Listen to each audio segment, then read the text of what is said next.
beberapa setup. Satu, saya rasa ini adalah bentuk perhatian dari pemerintah itu sendiri. Jadi kepentingan utama adalah bagaimana pada akhirnya pemilu itu bisa berlangsung efisien, aman dan adil bagi semua warga negara. Dua, melihat konteks Indonesia saat ini, Juli, negara dengan pemilih lebih dari 200 juta orang itu tersebar di 17.000 pulau. Pemilu masih berbasis surat suara kertas, artinya akan ada ruang kecurangan, human error, biaya yang sangat besar dan mengorbankan banyak nyawa petugas KPPS pada akhirnya. Tiga, mari lihat negara lain yang telah melakukan e-voting itu visible. Negara lain itu telah membuktikan dan menunjukkan kalau e-voting itu bisa diterapkan secara nyata. Sehingga apa? Indonesia itu juga dapat belajar dan menyelesaikan dan kondisi geografisnya. Kalau kita negara lain, voting itu bisa visible karena mereka sudah tunjukkan, apalagi kondisi negara kita itu adalah yang sangat luas dan kondisi geografisnya itu berbeda-beda. Jadi kita tidak bisa untuk berbunyi di balik alasan tidak mungkin, karena yang dibutuhkan pada konteks seperti ini adalah di masa depan. Artinya kita memfokuskan dulu bagaimana pada akhirnya memfokuskan pada kesiapan infrastruktur, regulasi dan komitmen pemerintah itu sendiri pada akhirnya. Karena empat, goals pada goals ini bukan sekedar mengganti kertas dengan mesin, tapi bagaimana pada akhirnya menjadikan pemilu itu efisien, transparan, aman dan lain sebagainya agar kepercayaan masyarakat terhadap demokrasi itu kuat. Karena apa? Satu, melihat status quo saat ini, biaya pemilu 2019 itu mencapai 25 triliun dan sebagian besarnya hanya untuk distribusi logistik dan logistik surat suara dan lain sebagainya. Karena dan juga ada kecurangan seperti double pencoblosan, surat suara hilang ada kurang, dirobek dan lain sebagainya. B, kelelahan panitia. Pada tahun 2019 ada 894 petugas KPPS itu mati hanya karena kecapean dan untuk menghitung surat suara itu sendiri. Jadi karena kalau surat suaranya itu cara penghitungannya salah, maka mereka harus mengulang lagi dari awal. Dua, e-voting itu menawarkan perbaikan juri karena dan juga tidak memerlukan logistik besar. Ini akan saya jelaskan sebentar. Hasilnya juga akan lebih cepat, tidak membutuhkan waktu berminggu-minggu atau berbulan-bulan, cukup beberapa hari saja karena datanya langsung masuk di pusat. Saya akan jelaskan sebentar. Dan ya, apa parameternya? Satu, akan ada efisiensi anggaran. Contohnya, mari lihat bandingkan surat suara itu sendiri, maintenance murah dibanding surat suara, karena saya rasa Indonesia itu punya kurang lebih 820.000 TPS pada pemilu 2024 dan juga biaya logistiknya itu mencetak surat suara sebanyak 240 juta lembar dikali kurang lebih 200 per lembarnya, artinya akan ada kurang lebih 400.000 lembar surat suara hanya itu sendiri. Pun selanjutnya akan ada distribusi logistik seperti kapal, truk, gudang dan lain sebagainya untuk mengatur dan mengantar ke daerah-daerah di seluruh Indonesia. Dan ada total 76 triliun setiap pemilu sendiri. Tapi ya mari bandingkan yang e-voting, setiap satu unit itu kisaran 10 juta dan ada 820.000 TPS tinggal 10 juta, perkiranya 8,2 triliun dan mesin yang dipakai itu berulang sebanyak 10 hingga 15 tahun atau 3 sampai 5 kali atau bisa dipakai selama mungkin dan ya hanya akan menghabiskan 820 miliar per tahun itu sendiri. Dua, ini akan berdampak pada lingkungan karena faktanya setiap pemilu lebih dari 1 miliar surat suara itu akan surat suara dicetak dan menghasilkan ribuan ton kertas sekali pakai, pada akhirnya itu akan menjadi limbah itu sendiri. Tapi ya bagaimana mekanismenya? Bagaimana mekanisme kami? Satu, bagaimana ini berjalan? Satu, pemerintah itu membangun sistem dengan mesin di setiap TPS yang terkoneksi ke server nasional atau pusat. Dua, sistemnya itu dilengkapi dengan fitur audit atau inskripsi. Jadi ini akan meminimalisir bagaimana pada akhirnya kecurangan itu terjadi yang akan dikhawatirkan di sisi kontra. Tiga, datanya itu langsung ke pusat. Artinya tidak ada peralihan dari daerah ke provinsi, pusat itu tidak ada karena datanya itu langsung ke pusat. Inilah mengapa government mau e-voting itu. Tiga, B, bagaimana manfaatnya? Satu, efisiensi biaya dan waktu saya sudah jelaskan karena anggota KPPS itu terdiri dari 7 orang. Ini bisa meminimalisir bagaimana pada akhirnya berkurang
karena sudah bilang kalau sebenarnya yang perlu menjadi perhatian pemerintah adalah soal efisiensi, transparan, keamanan dan sebagainya dalam pemilu serentak.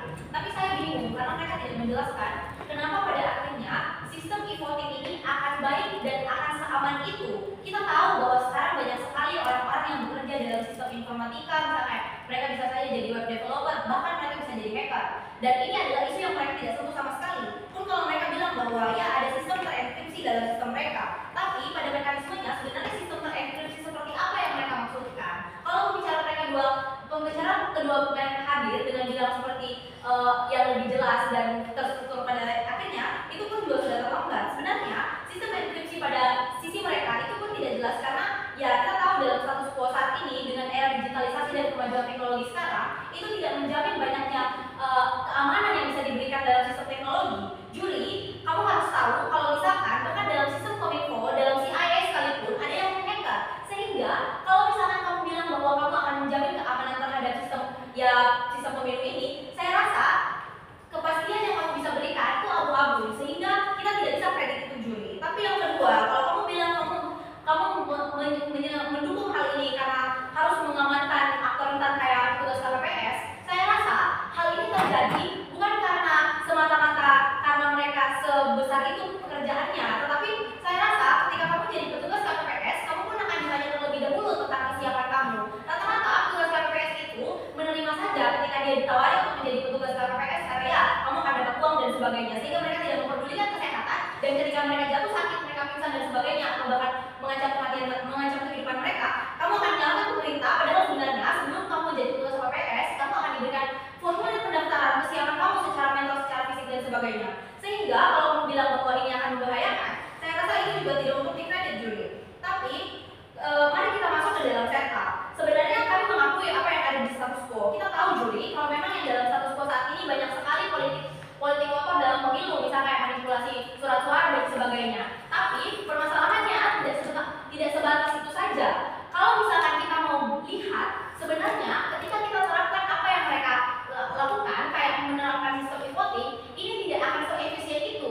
Saya sudah katakan bahwa sebenarnya keamanan, transparansi, dan efisiensi yang mereka sampaikan itu akan lebih buruk ketika kita bahas dalam sistem e-voting. Mereka bilang kalau misalkan ini akan terintegrasi sehingga tidak ada peralihan dari daerah satu ke daerah lainnya. Tapi kami bilang kalau sebenarnya di dunia kami itu akan jauh lebih baik karena ada check and balance di sini Juli. Ketika kamu membuat ini menjadi sangat terintegrasi ke dalam satu sistem saja, artinya sistem tersebut bisa saja dipolitisasi. Atau ketika kamu melihat bagaimana golongan-golongan tertentu misalnya dalam pemerintahan, kita tidak pernah tahu siapa yang mereka dukung, sehingga kalau misalkan pada akhirnya akan ada orang-orang yang mendukung oposisinya, misalnya kayak golongan lainnya misalnya, akan terjadi insentif-insentif bagi orang-orang yang benar-benar paham soal teknologi, misalkan mereka adalah hacker, black hacker dan sebagainya yang berusaha untuk mencari keuntungan mereka sendiri. Sehingga pada akhirnya hal yang mereka inginkan soal transparansi, efisiensi dan keamanan dalam pemilu serentak itu tidak akan terjadi karena hambatan-hambatannya justru semakin banyak. Pun kamu tidak pernah menyentuh daerah 3T. Misal kayak saya ada di Papua, terus saya berasal dari daerah pedalaman. Bagaimana kamu bisa membuktikan kalau misalkan daerah 3T itu bisa mengakses internet dengan selancar itu? Tapi pun kalau ya, karena ini maksudnya soal di masa depan ya. Kalau misalkan di masa depan pun pada akhirnya teknologi akan jadi semaju itu, bagaimana kamu bisa membuktikan kalau servernya nggak bakal down? Kalau misalkan kita ujian pakai sistem dalam satu sekolah saja itu sudah bisa tiba-tiba servernya down dan bisa membuat keterlambatan dan sebagainya. Kalau bayangkan mereka sempat bilang kalau misalkan ada 820.000 TPS, bayangkan kalau 820.000 TPS itu dibuat dalam pemilu serentak, bagaimana kekacauan yang akan ditimbulkan dalam sisi mereka itu sangat buruk Juli. Mereka ingin efisiensi, mereka ingin keamanan, transparansi dan sebagainya, tapi mereka membuat ini semua menjadi kacau sehingga pada akhirnya pemilu serentak yang mereka gaungkan dan mereka inginkan itu tidak akan terjadi di dunia mereka. Satu, BOP untuk kamu harus buktikan dengan kegiatan serentak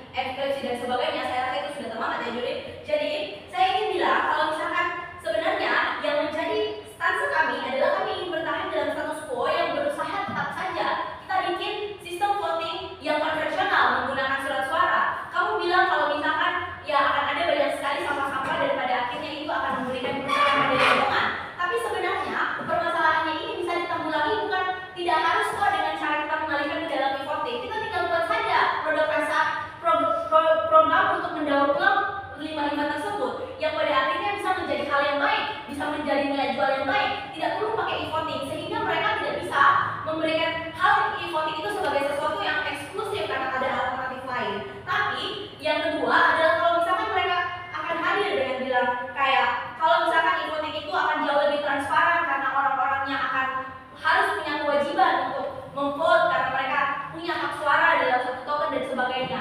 Tapi saya rasa ini pun juga akan tidak seefisien itu.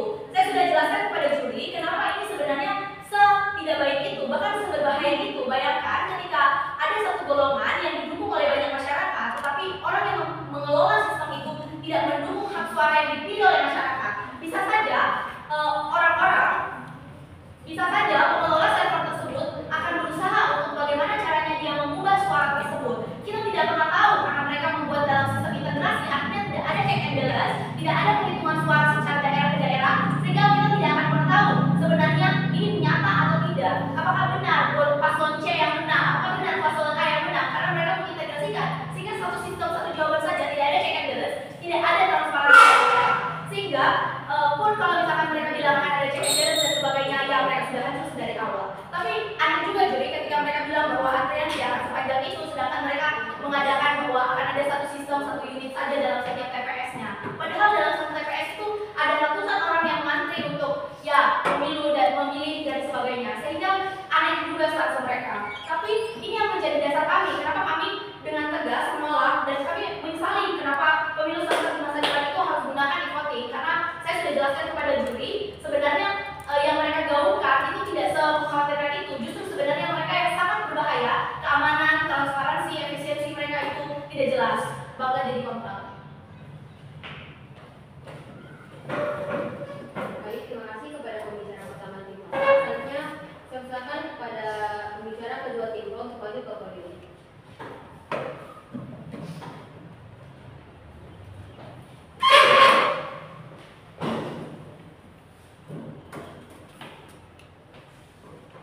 Baik, sebelum memulai debat, saya terlebih dahulu jika ingin memberikan QA atau instruksi mohon jangan spam sehingga menyelesaikan argumentasi saya.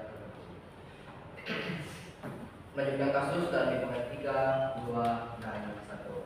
Juri, lihat, tim lawan sadar bahwa konteks musim ini adalah musim masa depan. Tapi sadari mereka tadi kontradiksi. Mereka menyatakan bahwa ini masa depan yang terus bersiap, tapi mereka juga memberikan preemptif yang sebenarnya itu masih abu-abu dan terlalu spesifik. Tapi saya akan menjelaskan pada rebuttal saya. Itu tidak bisa rebuttal. 1. Saya rasa masalah cyber itu sudah disinggung oleh pembicara satu saya. Lihat pada negara Estonia ataupun Filipina. Lihat apa yang terjadi pada sistem mereka. Buktinya tidak ada laporan yang menyatakan bahwa Estonia, Filipina itu telah mendapatkan gangguan cyber atau yang lain segala macamnya. Jadi pada akhirnya Indonesia bisa untuk mengevaluasi hal ini dan mengintegrasikannya terhadap sistem pemilihan voting itu sendiri. Tapi 2, sadari kenapa CIA itu jadi banyak sasaran hack, karena perhatian CIA itu pada kancah dunia itu besar. Jadi interest dari CIA di kancah dunia itu besar, jadi tentu banyak orang-orang, banyak hacker yang mau mengretas di CIA itu sendiri. Kalau kamu membandingkan CIA dan Indonesia, kamu seperti membandingkan apel dan semangka. Ini perbandingan yang sangat tidak jelas, bukan? CIA, silakan.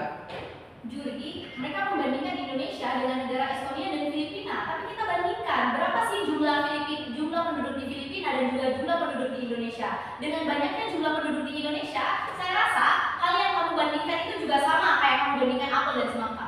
Ya sama dong, Filipina dan Indonesia itu negara berkembang. Kalau kamu menaikkan konteksnya dengan masalah tentang jumlah manusia atau jumlah masyarakat yang ada pada suatu negara, saya rasa itu tidak masuk dalam konteks perdebatan ini. Karena sadari, konteks Filipina dan Indonesia itu sama, negara kepulauan, negara berkembang. Tapi kalau kamu mengkhawatirkan tentang masalah masyarakatnya, saya rasa itu sudah keluar konteks perdebatan yang bisa mereka dan bisa terjadi. Tapi 3, ya udah.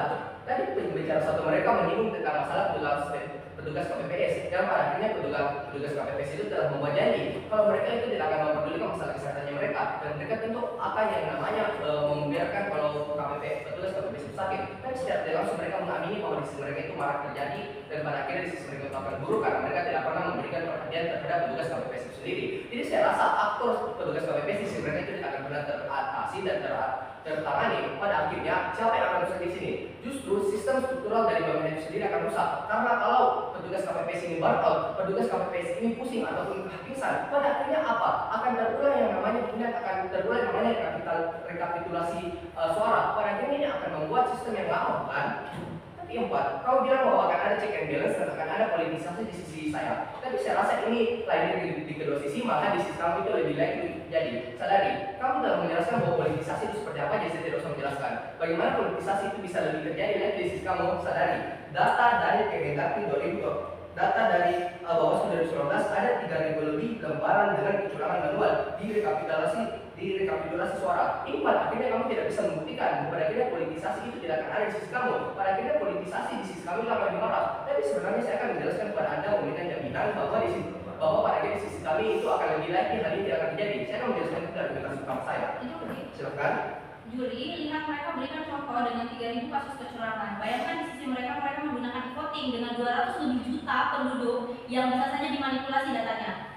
Oke, jelaskan manipulasi seperti apa yang kamu maksud. Saya rasa ini berkaitan dengan Badan Nasional. Saya rasa Badan Nasional itu orang-orangnya adalah orang-orang yang betul-betul tidak likely untuk condong ke segala sisi. Karena pada akhirnya orang-orang yang ada di pusat ini tidak akan mempunyai interest, mempunyai kebijakan dan mempunyai regulasi agar untuk kita condong ke segala sisi. Pada akhirnya ini akan ada sistem transparansi di masyarakat, baik itu ditayangkan di televisi, baik itu ditayangkan di media sosial. Jadi saya rasa tampilan atau POI kami itu tidak terlalu berefektif untuk menghancurkan sisi kami. Tapi preventif kamu tentang masalah server down itu dismisif. Kamu tidak pernah menjelaskan bahwa pada akhirnya kamu sadar bahwa ini adalah konteks masa depan. Pada akhirnya negara-negara seperti Estonia, Filipina, dan India telah menerapkan hal ini. Kita bisa mengambil evaluasi dari mereka. Kita bisa untuk menjaga pada akhirnya bentuk masalah server down itu bisa lebih tertekan. Kami mengamini bahwa pada akhirnya masalah server down itu akan ada dan kita bisa untuk lebih meminimalisir hal ini dengan adanya evaluasi dari negara-negara lain. Saya rasa seluruh argumen kamu tentang masalah server down itu tidak akan terlalu menunjukkan kasus kami. Tapi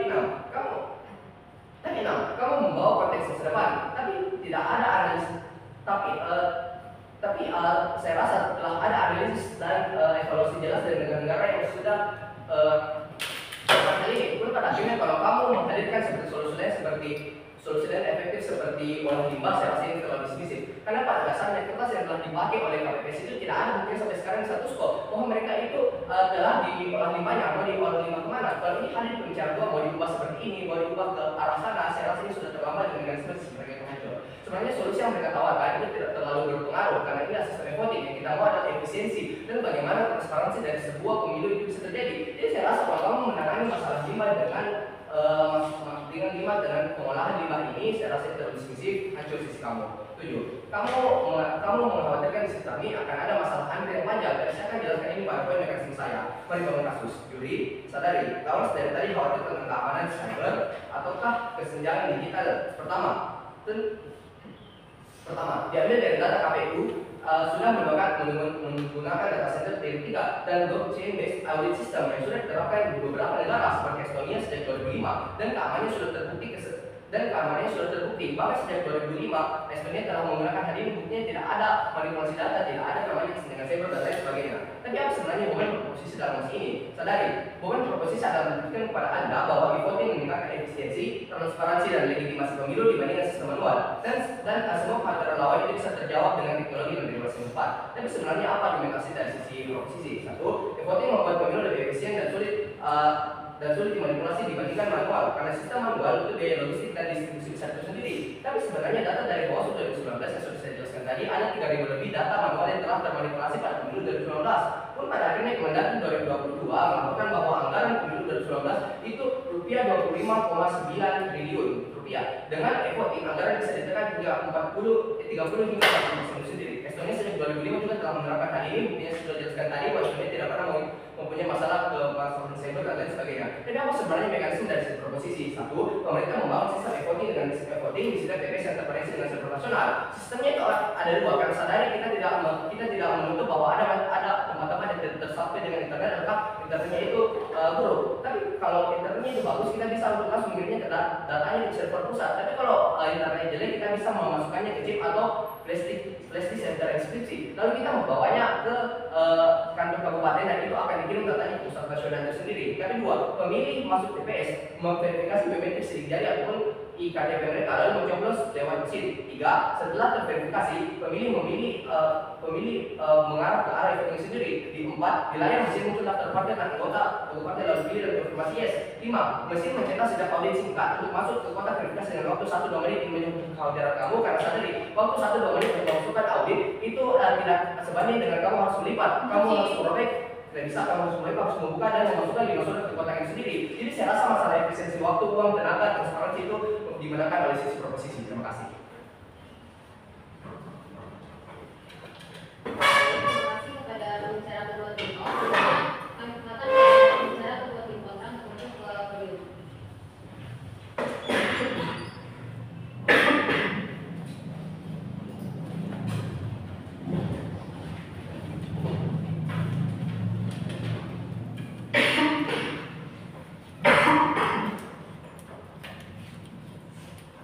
Baik, sebelum saya berperdebatan, sebelumnya apa yang saya katakan nanti itu hanya untuk pendapat dan menjelaskan diri saya dan untuk pribadi. Argumentasi akan dimulai dalam hitungan 3, 2, dan 1. Sebelum saya masuk ke argumen saya akan merespon argumen lawan. Di mana pertama, mereka mengatakan bahwa human error di TPS offline itu lebih parah. Padahal human error di e-voting juga akan terjadi, bahkan akan lebih parah. Kenapa? Pertama, human error yang ada di e-voting itu akan disebabkan oleh operator dan juga para yang akan nantinya mengumpulkan suara mereka pada sistem e-voting. Dan juga gangguan cyber di Filipina tidak ada laporan makanya aman, itu bukanlah hal yang bisa kita kredit. Kenapa? Bukan berarti tidak ada laporan berarti aman. Bisa saja ada gangguan cyber tapi tidak terlaporkan karena hackernya sudah jago. Ini yang tidak mereka sadari dari awal. Mereka menggaung-gaungkan terkait masa depan, di mana masa depan nanti e-voting akan lancar dan semacamnya. Tapi mereka tidak sadar di masa depan hacker akan lebih jago juga. Di saat ini saja hacker bisa menerobos lembaga-lembaga penting bahkan lembaga nasional. Bagaimana kalau di masa depan seorang hacker bisa memanipulasi dan juga menghancurkan yang namanya pesta demokrasi. Lalu mereka juga mengatakan membawakan data dan fakta terkait Estonia yang dari 2005 sudah menggunakan e-voting. Tapi bukan berarti ada negara dengan penduduk yang sedikit menggunakan e-voting itu bisa tidak diterima kasih. Bukan berarti dengan negara Estonia yang menggunakan e-voting dari 2005 itu bisa efektif di seluruh TPS yang ada di internasional. Contohnya seperti Indonesia yang negaranya berkedudukan 200 juta. Kecurangan bakal lebih parah di sini.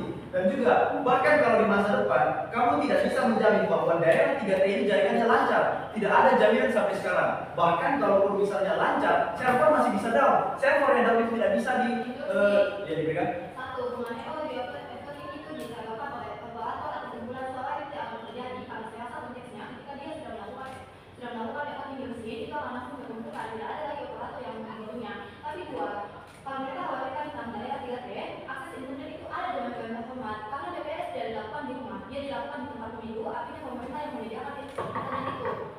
Baik, ketika kita berbicara tentang human error, ketika server down, siapa yang bertugas untuk memperbaiki keadaan?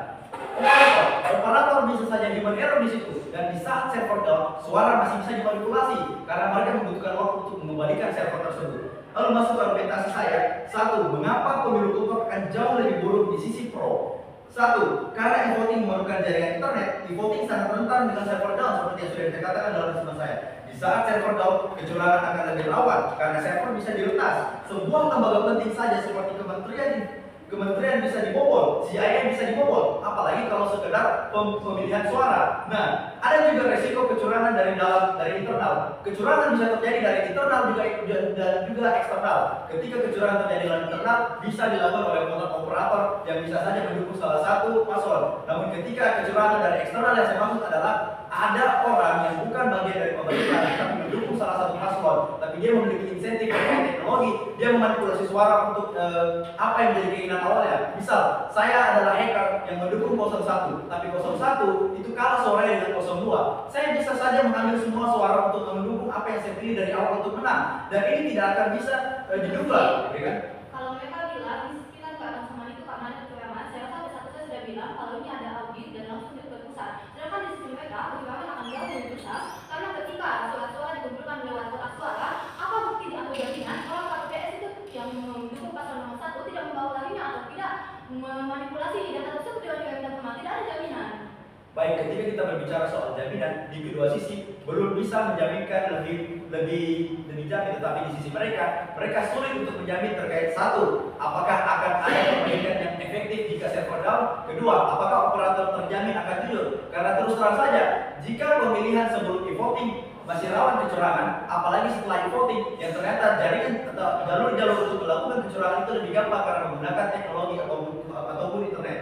Dua, kecurangan bisa terjadi di dalam jaringan. Meskipun lawan berpikir saya berkata bahwa di masa depan nanti e-voting akan dikembangkan ini itu oleh lembaga ini itu, tapi perlu kita sadari, hacker akan jauh lebih berkembang. Di saat zaman berkembang ada dua yang berkembang, ada yang bertahan, ada yang penyerang. Penyerang akan berkembang sehingga akan mengalahkan yang bertahan, dan yang bertahan akan kesulitan untuk bertahan melawan si penyerang. Itu yang tidak bisa kalian pikir dari tadi. Lalu tiga, e-voting akan menjadi tantangan bagi daerah 3T sekali lagi, entah itu karena jaringan ataupun juga pengetahuan terkait cara mengoperasikannya.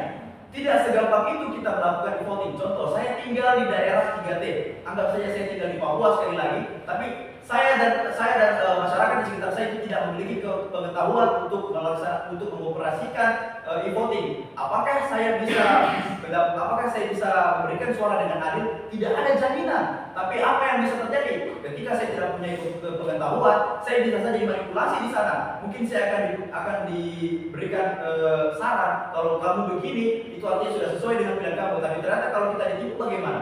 Nah, ketika Anda berbicara terkait data dari e-voting yang akan langsung masuk ke pusat, itu tidak segampang itu untuk masuk ke pusat. E-voting tidak sesederhana itu, dan juga e-voting tidak seaman itu. Karena kenyataannya e-voting bahkan lebih rawan ketika Anda sekali lagi berkata karena dari negara-negara lain yang sudah melakukan e-voting tidak ada laporan cyber, tidak ada laporan kecurangan. Kecurangan tidak selamanya bisa diketahui. Kalau kecurangan terjadi dan tidak kita ketahui, mau bagaimana? Apakah di pesta demokrasi berhasil? Tidak, karena ini sudah mengacungkan yang namanya suara itu dari kita, dan suara kita tidak bisa dimanipulasi. Itu dia teman. Lalu apakah dampak yang terjadi ketika e-voting ini didukung? Satu, e-voting akan lebih memperumit yang namanya pemilu bersih, karena yang pertama, jalur-jalur kecurangan ternyata lebih parah daripada voting offline, dan juga yang kedua adalah masyarakat tidak sepenuhnya bisa merasa aman, karena tidak selamanya ketika kita berbicara tentang globalisasi, kita berbicara tentang arus internet, kita berkembang, tidak selamanya semuanya itu bisa dikaitkan dengan internet. Ada sesuatu yang harus dilakukan oleh murni manusia, dan ada sesuatu yang tidak boleh dilakukan oleh komputer ataupun internet dan jaringan. Karena yang pertama, human error. Meskipun human error parah, lebih parah error dari jaringan, error dari server. Karena di sini kesempatan untuk kecurangan dan juga kecurangan itu lebih besar sekali lagi teman-teman. Nah, mari kita elaborasi. Jadi fakta dan masalahnya adalah, faktanya saat ini pemilu sudah melakukan sejauh ini masih sistem offline. Tapi masalahnya adalah mereka berpikir ketika offline itu kurang efektif, mereka mau maju ke e-voting. Nah, apakah dengan maju ke e-voting itu adalah solusi? Jawabannya tidak, karena kecurangan lebih rawan di sini, dan juga mereka tidak bisa menjawab kekhawatiran kami dari tadi terkait apakah ada jaminan ketika server down itu mereka bisa perbaiki secara sepenuhnya. Apakah orang-orang yang ada di badan nasional itu sepenuhnya jujur? Tidak. Apakah orang-orang yang mengoperasikan, yang mengoperatorkan, yang mengantarkan surat melalui jaringan, meskipun kita berbicara tentang internet tetap dioperasikan oleh manusia. Nah, kecurangan sekali lagi bisa terjadi di dua hal. Ada faktor internal dan juga eksternal. Ketika kecurangan dari internal itu terjadi, mungkin akan sulit juga untuk dideteksi. Tapi ketika kecurangan terjadi dari eksternal, seperti contoh yang saya berikan ketika saya menghack karena saya menyukai paslon 01, itu juga sulit. Jadi keduanya sama-sama sulit. Tidak ada kecurangan yang gampang untuk dideteksi apabila ada di e-voting. Tapi ketika kecurangan terjadi di sistem offline, itu lebih gampang untuk dideteksi. Terima kasih.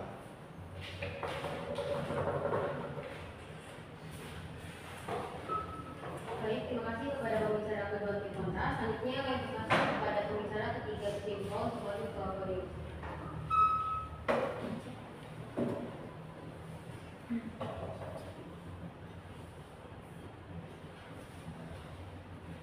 Membahas isu sensitif itu tidak merepresentasikan diri saya, ini hanya untuk kepentingan dan saya juga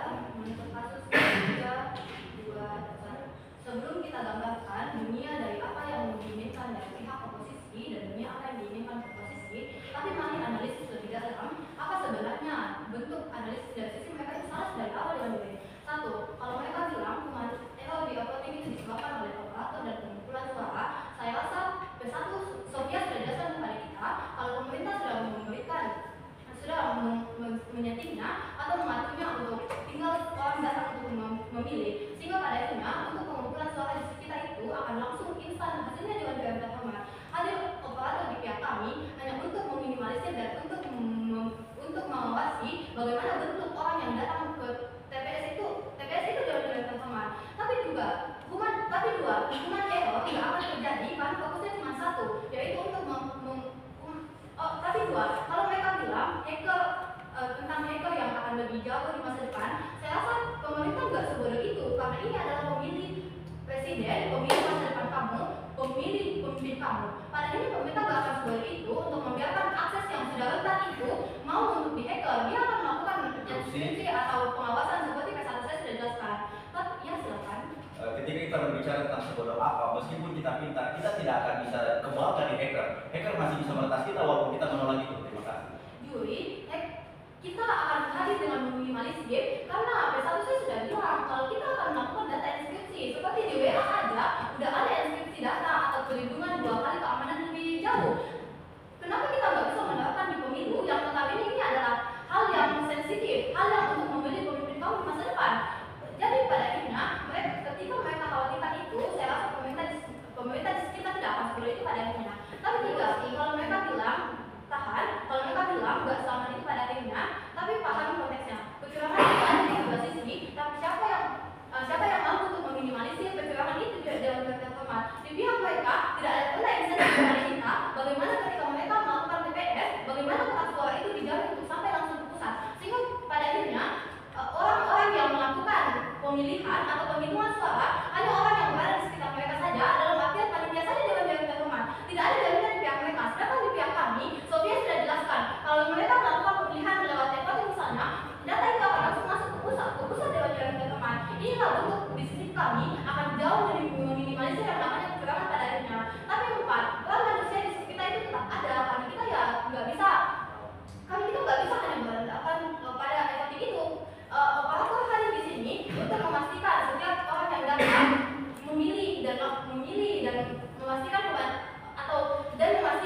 bagaimana mesin itu tidak akan error. Karena P1 saya sudah bilang dan B2 saya juga sudah bilang kalau ini akan ada perbaikan mesin ketika mereka langsung error pada akhirnya. Tapi 4, kalau mereka mengkhawatirkan daerah 3T terpencil, terluar dan terdepan dan lain sebagainya itu tentang akses internet, saya rasa itu nggak perlu dikhawatirkan karena pemilu dilakukan itu di tempat pemilunya dengan Dewan Terhormat. Mereka khawatirkan bagaimana kalau akses internet seperti di rumah di Papua itu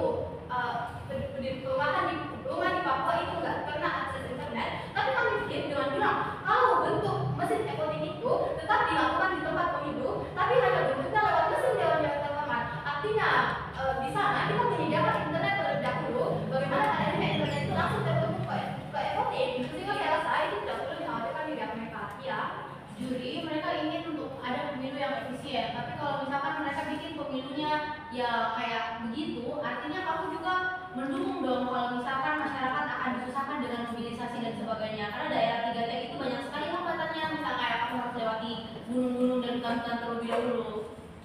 Juri, saya rasa di pihak mereka 3T juga tetap memilih, bukan? Mereka juga tetap datang di TPS Dewan Terhormat. Jadi pada akhirnya apa yang mereka khawatirkan itu juga ada di pihak mereka. Tapi ini bukan konteks perdebatan kita apakah kita harus mengkhawatirkan bagaimana orang datang untuk ke tempat TPS. Karena sadari ketika kamu mau memilih itu adalah konsekuensinya, kalau kamu harus datang untuk ke tempat pemilihan itu pada akhirnya. Tapi mari kita gambarkan seperti apa sih dunia yang diharapkan dari pihak mereka. Mari kita bayangkan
1990. Ya memang ada kendala di buat mesin rusak, tapi itu nggak apa-apa karena mereka dari tahun 1990 sampai sekarang masih tetap melakukannya. Artinya ketika mereka melakukan pemilu dan membandingkan dengan mesin e-voting, mereka tetap lebih memilih mesin e-voting karena ini meminimalisir semua bentuk kecurangan, bentuk kelambatan dan biaya yang terlalu mahal juga.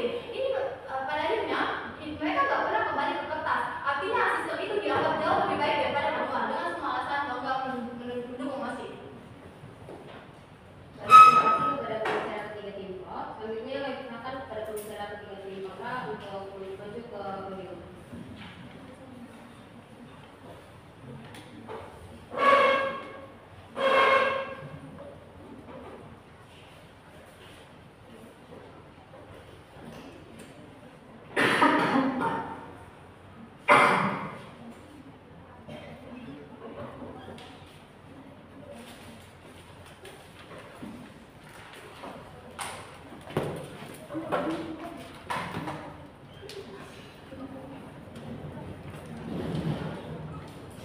Saya adalah seorang pemuda dari daerah 3T. Saya sudah dimulai. Maaf. 3, 2, dan 1. Saya adalah pemuda dari daerah 3T. Daerah saya tidak pernah diberikan listrik pada sebelumnya.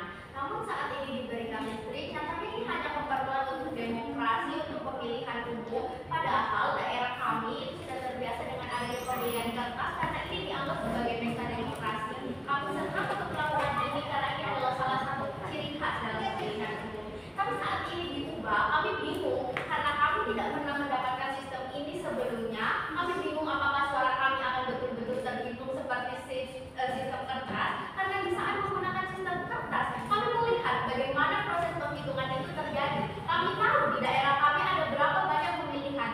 Tidak seperti waktu dilaksanakan e-voting, kami bahkan tidak tahu di daerah kami ada berapa orang yang memilih paslon 01 atau paslon 02, sehingga checking balance itu tidak akan pernah terjadi di sisi kamu. Tapi saat kami mengatakan ini akan jauh lebih baik karena akan teraudit di pusat misalnya, tapi kami bingung juri. Kami dari daerah itu bingung karena apakah itu betul-betul suara kami atau akankah ada intervensi dari orang-orang lain, misalnya elit atau orang yang berkepentingan pada akhirnya. Kami rasa tidak apa-apa kok mengeluarkan uang yang agak sedikit lebih besar, yang katanya akan sedikit lebih besar daripada e-voting, tapi setidaknya kami tahu ada check and balance terhadap pemilihan umum itu. Kami rasa ini adalah hal yang baik karena ini adalah tujuan pesta demokrasi. Setidaknya kami tahu ada berapa orang yang memilih itu di daerah kami dan setidaknya ada berapa orang yang tidak seperti apa yang kamu katakan akan langsung teraudit. Satu kekhawatiran kami, bagaimana kalau pada akhirnya kamu yang kamu gaung-gaungkan akan langsung teraudit di pusat, tapi nantinya orang yang memegang di pusat itu akan memasukkan data itu sendiri. Bukankah pembicara pertama kami dan kedua kami telah mengatakan itu? Bagaimana kalau misalnya saya adalah orang yang bekerja di pusat, saya mau 02 ini naik karena dia adalah saudara saya misalnya atau orang terdekat saya, tapi yang naik adalah 01. Bukankah itu mudah untuk saya untuk mengganti itu? Karena pada akhirnya daerah-daerah yang memilih tidak tahu berapa banyak persentase orang yang memilih paslon 01. Provinsi tidak akan tahu berapa banyak orang yang memilih paslon 01 atau paslon 3. Sehingga pada akhirnya ini akan memberikan kemudahan bagi saya untuk mengaudit itu atau mengintervensi itu. Silakan. Saya rasa masalah transparansi kamu dengan transparansi rekapitulasi suara yang terjadi dari masyarakat, dan ini satu soal kalau mereka membenci suatu paslon dan ada orang begini mereka meneriakannya, pada akhirnya ini akan membuka stigma buruk di masyarakat, pada akhirnya ini akan membuat pesta demokrasi itu menjadi buruk karena pada akhirnya akan ada mayoritas yang mendukung suatu paslon. Terima kasih. Ya, tapi kasus kamu hanya kasus kaustik yang tidak akan terjadi di seluruh daerah, tidak akan terjadi di seluruh tempat, dan kami rasa itu tidak serentan itu karena kami rasa setidaknya mereka tahu bahwa ada check and balance dalam pemilihan umum ini. Setidaknya mereka tahu transparansi, oh iya daerah aku memilih 01, ternyata kota aku lebih banyak memilih 03, tapi setidaknya mereka tahu persentase itu. Sedangkan kalau ini langsung teraudit, ya kami rasa mereka tidak akan tahu, mereka akan membandingkannya terus-menerus. Tapi mari berikan sedikit respon. Satu, di saat pembicara ketiga kamu bilang bahwa intervensi atau human error tidak akan terjadi pada sepasifik itu, tapi pembicara pertama dan kedua mereka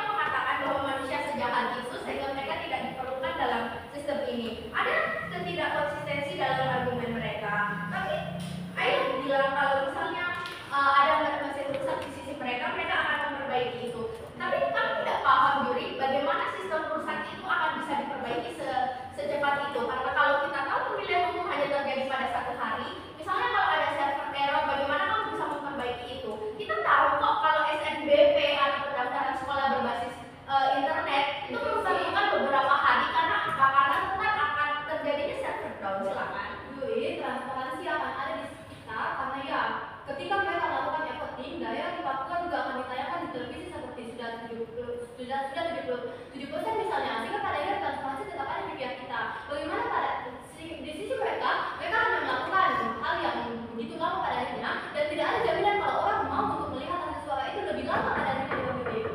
Ya, tapi kami rasa itu sering terjadi. Banyak orang yang mau kok menunggu di KPU itu, tempat pemilihan umum itu, untuk melihat perhitungan suara itu. Walaupun kamu menampilkan ini di TV, kamu tidak punya desainnya dan kecamatan ini berapa, sehingga orang di kecamatan itu tidak tahu. Tapi kembali ke argumen kami, bukankah skala-skala besar seperti SNBP atau pendaftaran sekolah SMA misalnya yang berbasis link bahkan memerlukan berhari-hari? Karena apa? Karena mereka mencegah adanya self-report di saat even kamu membahas ini di masa depan, tapi kamu tidak bisa menjamin bagaimana self-report tidak akan terjadi di dunia kamu, bagaimana kehilangan jaringan secara tiba-tiba tidak akan terjadi di dunia kamu, dan bagaimana ini tidak menghambat sistem pemilihan umum pada akhirnya.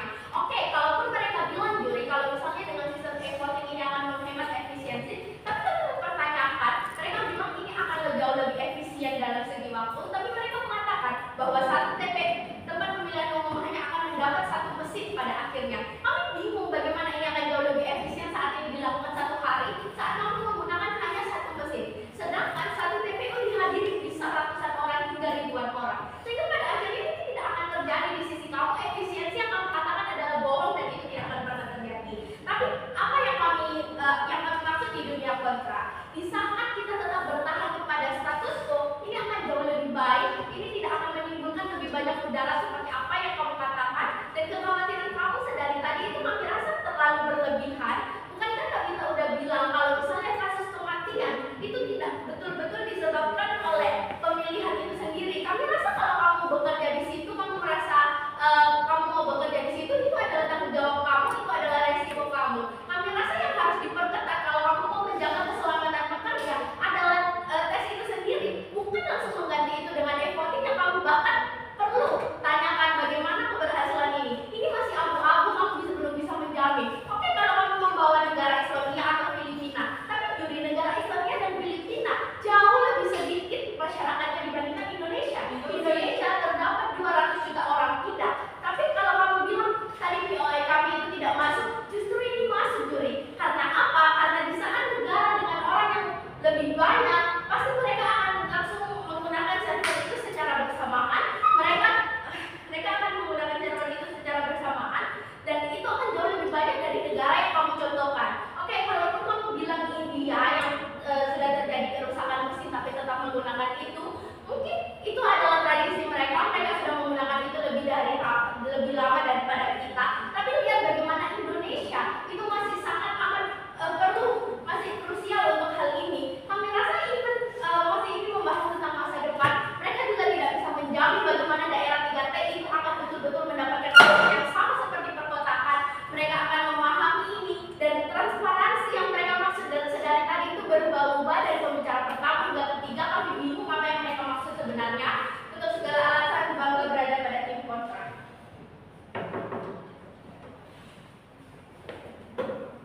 Baik, terima kasih kepada pembicara 3 tim kontra. Selanjutnya kami persilakan kepada pembicara belasan atau request speaker dari tim kontra untuk maju ke podium.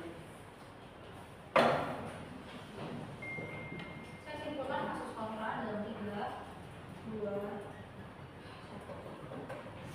Kesalahan terbesar dari tim proposisi, mereka baru menjelaskan kalau misalkan dalam sistem e-voting mereka ada layar, ada tampilan gambar ketika mereka interupsi P3 saya naik.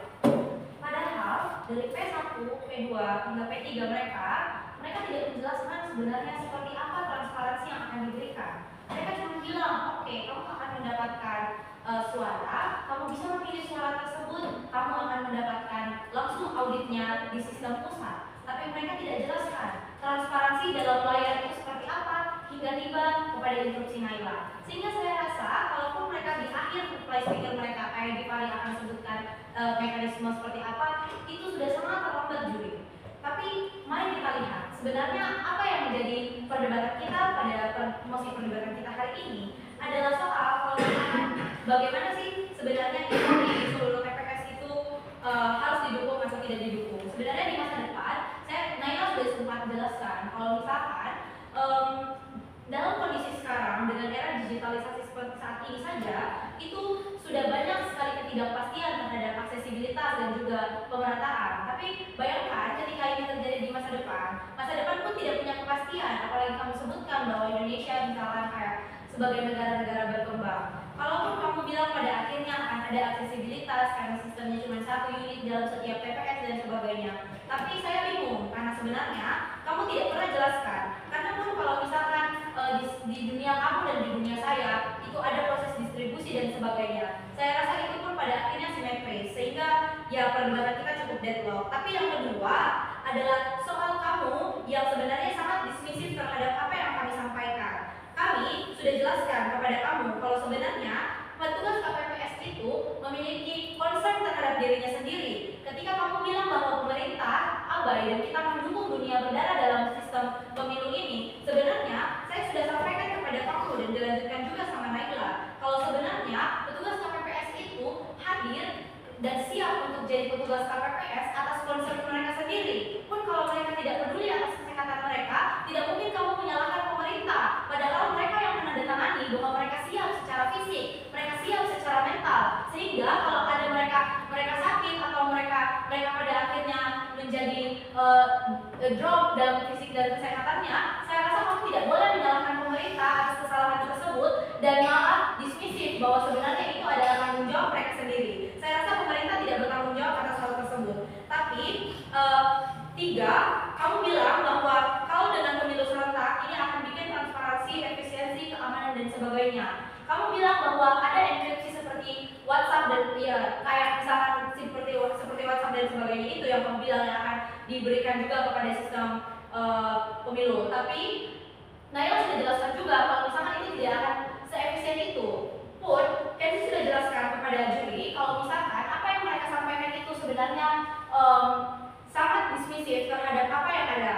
Dan kita perlu lihat komparasinya adalah ketika kamu bilang soal anggaran, kamu bilang soal efisiensi dan sebagainya, saya rasa kami dari kontra sudah menjelaskan kepada juri bahwa kalau misalkan ada anggaran yang besar itu tidak masalah karena yang kita butuhkan dalam pemilu serentak, kita butuhkan dalam pesta demokrasi adalah check and balance. Nah itu sudah jelaskan setidaknya kamu bisa mengetahui berapa banyak yang akan berapa banyak surat suara yang pada akhirnya dipilih, berapa banyak pasal yang akan dipilih dalam lingkup wilayah tersebut, sehingga ada relasi baik dalam lingkup mereka, sehingga pada akhirnya check and balance inilah yang dari tadi kamu sampaikan juri. Tetapi mereka terus-menerus mengatakan bahwa prosesnya itu tidak jelas, kabur dan sebagainya. Kami bingung, tapi pada akhirnya dengan pertimbangan ini saya tidak bisa menemukan titik akhir kenapa sistem e-voting ini akan sebaik itu pada akhirnya dan untuk kenapa itu untuk didukung dan kenapa pada masa depan ada kepastian soal aksesibilitas bangga jadi kontra. Terima kasih kepada Representatif Timbangan. Selanjutnya misalkan kepada pemiliknya dan atau Timbangan untuk bagi ke podium.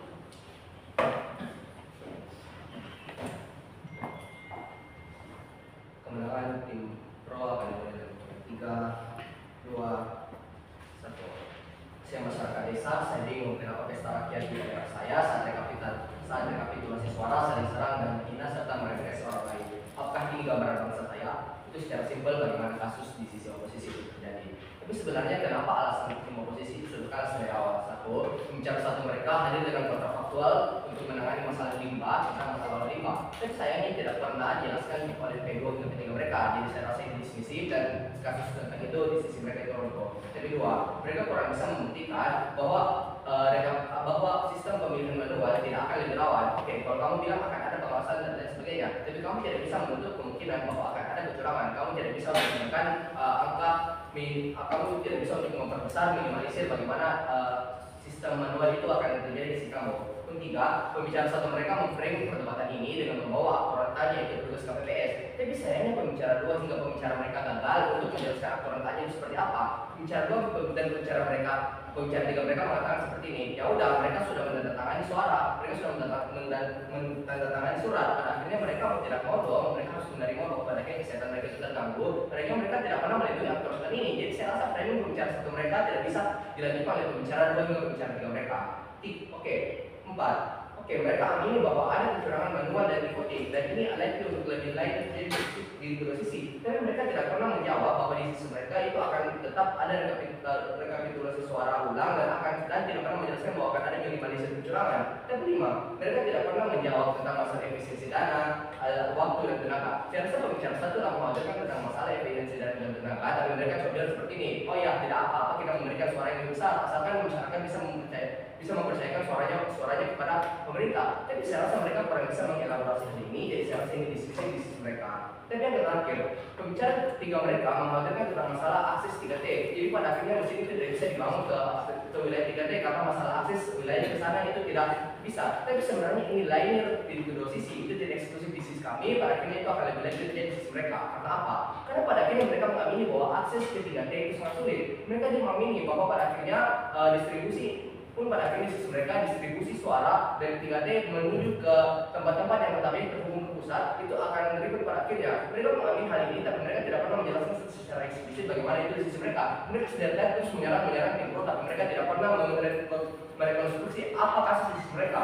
Jadi apa sebenarnya kelebihan dari sisi proposisi? Satu, kami sudah menjelaskan bahwa e-voting meningkatkan efisiensi, transparansi, dan legitimasi. Saya rasa saya tidak usah menjelaskan hal ini karena satu, kedua, dan ketiga saya telah menjelaskan ini secara lebih dalam. Dua, kami bawa data tentang sistem manual lebih beresiko karena pada akhirnya pemilu 2019 telah mencatat bahwa ada 3.000 suara yang intinya itu memiliki kecurangan di sistem manual. Yang tiga, kami sudah menunjukkan ke Anda bahwa pada akhirnya negara-negara yang sudah melakukan e-voting itu sudah banyak dan hari ini kita bisa mengintegrasikannya terhadap Indonesia sendiri. Pun kalau mereka khawatir tentang masalah server down dan lain sebagainya, saya rasa itu sudah mitigasi dari pembicara satu karena pada akhirnya ini telah mempunyai keamanan yang notabene itu bagus. Pun kalau mereka khawatir tentang masalah hacker, sadari interest dan hacker untuk meretas sebuah negara pasti ada sebuah kepentingan. Oke, kalau kamu bilang bahwa politik akan menyewa sebuah hacker, tapi sebenarnya kalau politik menyewa sebuah hacker dengan kualitas seperti apa yang akan mereka sewa? Karena pada akhirnya mereka bukan politikus dunia, mereka bukan elit global, pun pada akhirnya seluruh model mereka itu runtuh. Tapi saya sudah menjelaskan kepada Anda bahwa masalah politisasi dari wilayah 3T itu akan itu lain di dua sisi, tapi itu akan lebih ada di sisi mereka karena pada akhirnya kita bisa untuk memanipulasi distribusi dan lain sebagainya. Rekapitulasi suara juga bisa terjadi dengan aliran kecemohan dan lain sebagainya. Tapi sebenarnya apa guys perkembangan ide? Satu, siapa yang bisa menjamin keamanan pemilu? Dua, siapa yang sudah korban? Tiga, siapa yang punya efisiensi dan daya tahan lebih? Apa matriks pertimbangan juri pada perdebatan ini? Siapa yang bisa memenangkan di atas ini? Saya rasa proposisi telah mungkin kepada Anda bahwa keamanan pemilu bisa terjaga lewat evaluasi, lewat dan lain sebagainya. Saya juga telah menjelaskan bahwa kita juga terjaga di sisi kita. Dan saya juga telah menjelaskan kepada Anda bahwa karena efisiensi waktu, tenaga dan lain sebagainya. Saya rasa